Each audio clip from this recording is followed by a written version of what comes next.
I've had a fascination for railroading most of my life. Bruce Wilson loves trains. Bruce has spent the past 2 years volunteering his time as the train engineer here at O.J. Watson Park, riding the rails and sharing his passion with riders. If we're going to run this train here, I thought I want to make this more of a railroad, a miniature railroad, so to speak, that people can identify with. The city considered closing the park and scrapping the train because it was falling apart, but the public opposed that idea loud and clear. Phone calls and numerous park visitors all said that we knew the answer. We had to replace this train. They wanted to keep it for future generations. Last September, the City Council approved the purchase of a new train for more than $306,000. Included in the purchase is a new crossing guard and rail cart. So now even more people will be able to enjoy a ride around the park. For Bruce, that means he can continue to live out his dreams of sharing his passion on the tracks. Enrique Ramirez, KAKE News. There you go. Carson Rapp is a third grader at Earhart Environmental Magnet. And he has asthma. When it gets smoky or the air quality is kind of bad, you start coughing, and if someone puts their ear up against your chest, you can hear kind of a wheeze when you breathe. To help Carson and others with sensitive air quality issues, the Environmental Protection Agency started the Quality Flag Program. Each day, Earhart, Woodland, Adams, and Gordon Parks Academy will raise a colored flag showing the air quality around the school. One of the reasons that we were particularly interested in launching the School Flags program here in the Wichita area is that we are aware of the impacts of the Flint Hills burning on local air quality. These are the 5 flags the school uses. The green flag is good air quality. The yellow means moderate, orange unhealthy for sensitive groups, red signals unhealthy air, and purple means air quality is very unhealthy. It's important to me to know because I want to really know if I'm breathing safely and if it's healthy for me to be outside. Today is a green flag day and Carson is breathing easy, but he will continue to check the flagpole every morning. I'm gonna look up, and if it's bad, I'll take a breath and see if I can hear myself wheezing or coughing at all. And if I'm not, I'll take that as a good sign so far. Enrique Ramirez, KAKE News. Legend has it this is where Spanish explorer Coronado abandoned his search for the 7 cities of gold. In the 1930s, the Swedish Historical Society built this castle and named it after the conquistador. They came up here to picnic and get away from the struggles of pioneer life. When they got homesick for Sweden, they came up here and they thought maybe they could see Sweden from here. Retired Dr. Dwayne Fredrickson volunteers his time, helping keep Kansas history going. The reason possibly is my Swedish heritage and wanting to maintain this important Swedish icon. The beams here have been chopped on and been set on fire. You can feel this, it's kind of just sinks down into here.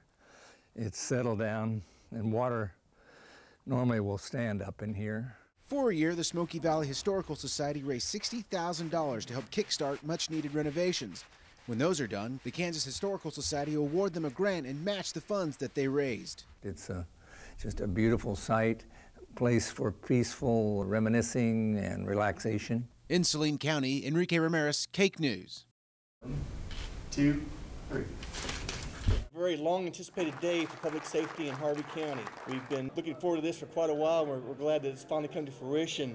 It has taken Harvey County 4 years to get to this point.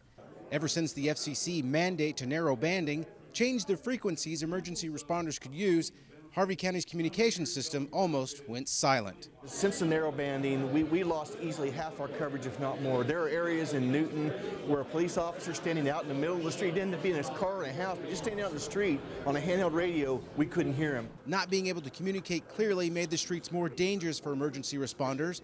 The XL plant shooting earlier this year proved how important the upgrade is. We knew when that thing started we were going to have radio problems, and of course we did. I'm sure it was very scary for the officers being inside that building knowing that they couldn't talk and be heard and they could not hear dispatch talk back to them. The law enforcement, fire, EMS, and Public Works personnel is now operational. Now, not only can Harvey County responders communicate clearly, they can talk with other agencies. Their first big test was done during the Burton grass fires. Thanks to some quick action by Motorola and KDOT, we were able to use the system and provide coverage for the firefighters and law enforcement officers out there on that wildfire and keep everybody as safe as we could. Enrique Ramirez, KAKE News. The neighborhood property cleanup here in Sunview and Oaklawn was just supposed to take a few hours, but residents had so much trash it will now take days to pick up. But you got mattresses, you got siding, you got foam. Gary Witt has lived in Sunview Heights since the 1950s and is grateful for the neighborhood cleanup, but he's a little frustrated. There's a lot of houses down here and there's a lot of junk. I mean, just look around. This is just one street. It's a good thing they're doing this, but they just did it wrong. This past Saturday, Oaklawn area residents were told to put their trash in front of their homes and volunteers would come pick it up. Working all morning, volunteers filled 7 30-foot dumpsters and dumped them 22 times. But there's still loads of trash. Tremendous amount of trash. I mean, it's beyond your wildest dreams. Justin Thielen helped organize the cleanup. We loaded about 7 dumpsters in about an hour and a half and had such a great, output from the community of trying to clean it up that we happened to fill up all our dumpsters sooner than we thought. Overwhelmed by the sight, Bill Fabro decided to get his hands dirty. It was really overwhelming.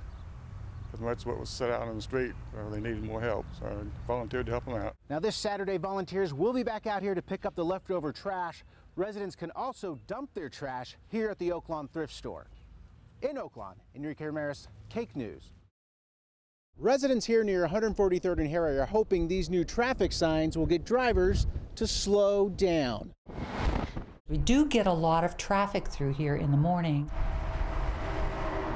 Our parents are pretty good. I'm really proud of them, but there are times that there's a single driver or two that will go 75 miles an hour or more right in front of our school. Scott Marshall is the principal at Christa McAuliffe Academy, and his main concern is making sure his students make it to school safely. This area is growing. There's more and more traffic coming this way with more houses being developed and more businesses coming up. It needs to be a good plan, and I know there's people working on that plan. Part of that plan was a traffic study that was conducted on 143rd Street. The results showed that most drivers passing the school were driving 70 miles per hour and faster. If that's been picked up, I'm very surprised, and I think it's very illegal, and I wish they would get picked up. In an effort to slow down traffic, county commissioners put up a school zone limit of 40 miles per hour in front of the school, effective only on school days and when students are coming or leaving school. This fall, the new Southeast High School will be opening up, and with that, more traffic, and residents are hoping more traffic improvements.